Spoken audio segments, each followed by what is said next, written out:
Good morning, everyone. Today is Thursday, and I pray and I hope that all of you had a beautiful and a safe night's sleep last night.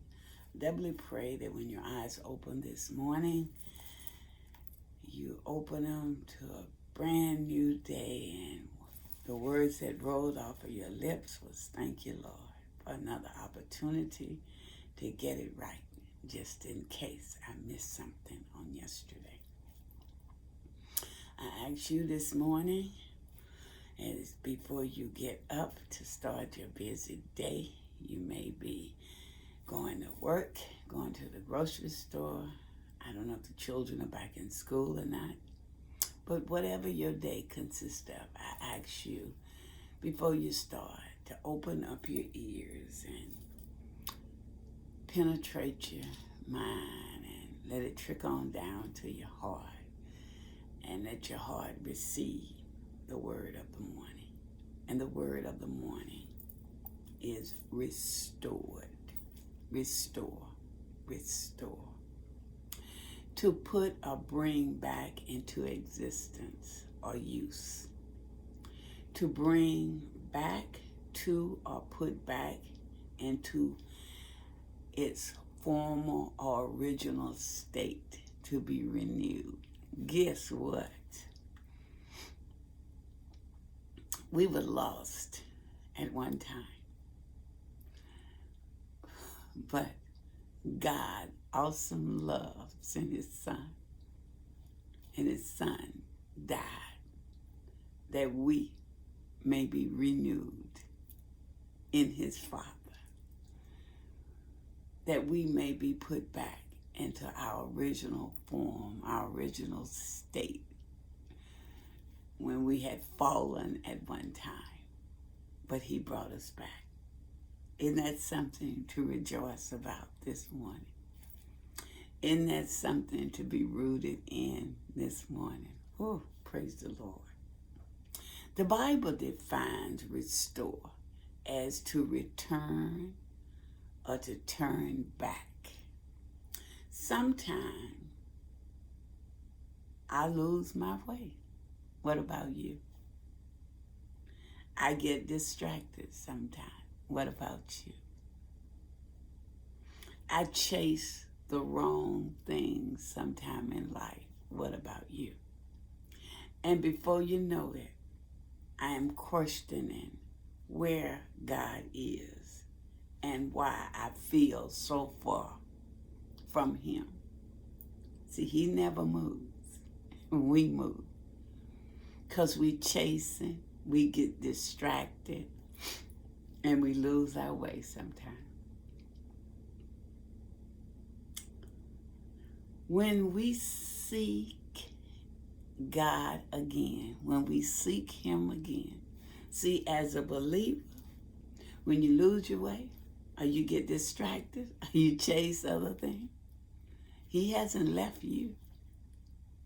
You're still his. He will turn our hearts towards him. He turns us back to him. When we sincerely go to him as our Father and say, "Forgive me, for I know I was wrong. Forgive me." Psalms 51:12, restore unto me the joy of your salvation, and uphold me with your free spirit. Isn't that beautiful? The Holy Spirit is standing and ready to restore, but only if the individual meets God's conditions. As the word says, with unconfessed sins, all joy is lost. See, if you don't confess your sin, he doesn't hear you. So you got to confess your sins first. With sins confessed, it cleanses and put us away. The joy of our salvation return. See, when you confess your sins, He says he's faithful and just to forgive us of our sins. But you got to confess them. And when you do that, the joy of your salvation will return. A clean heart, a willing spirit, and steadfastness are then given back by the Holy Spirit. See, when you confess your sin, that it cleans up the heart. And when the heart gets clean, that willing spirit to do and obey God's word will return. And a steadfast will, stay grounded, stay rooted in what he says. That steadfast will, are then given to you by the Holy Spirit. So today, think about if there's any unconfessed sins in your life where you need to be restored.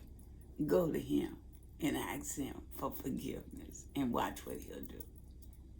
So let us remember the last portion of the verse. And hold and uphold me with your free spirit. See, that spirit is flying just like a bird. It has no stop signs, nothing in its way. That's why Jesus said, it's expediently that I go away, that the Comforter may come and lead and guide you in everything that is first right and then true.